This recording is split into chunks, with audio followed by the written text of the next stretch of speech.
শক্তি বাড়িয়ে রেমাল পরিণত হয়েছে প্রবল ঘূর্ণিঝড়ে।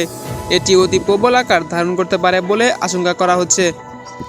রোববার 26শে মে বিকেলে পূর্ণ শক্তি নিয়ে দেশের উপকূলে ঝড়ের অগ্রভাগ আছড়ে পড়বে বলে জানিয়েছেন আবহাওয়া অধিদপ্তর।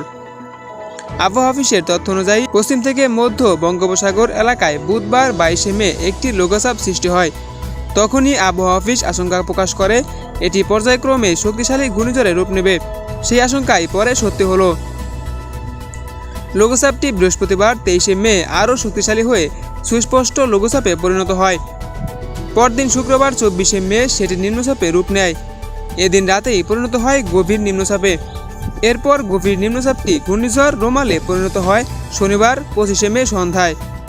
রোববার 26শে মে সকালে ঘূর্ণিঝড় নিয়ে আবহাওয়া অফিসের বিশেষ বিজ্ঞপ্তিতে জানানো হয়, উত্তর পশ্চিম বঙ্গোপসাগর ও এর কাছাকাছি এলাকায় অবস্থানরত ঘূর্ণিঝড় রেমাল উত্তর দিকে অগ্রসর ও ঘনীভূত হয়ে একই এলাকায় প্রবল ঘূর্ণিঝড়ে পরিণত হয়েছে।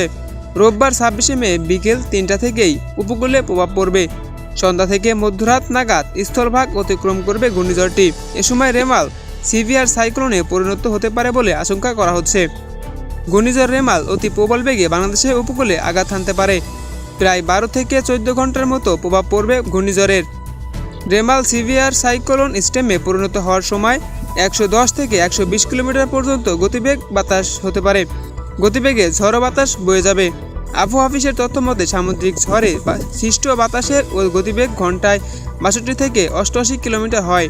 তখন তাকে ঘূর্ণিঝড় বা ট্রাইপেটিক্যাল সাইক্লোন বলা হয়। আর গতিবেগ যদি 89 থেকে 117 কিলোমিটার হয় তখন সেটি হয় প্রবল ঘূর্ণিঝড়।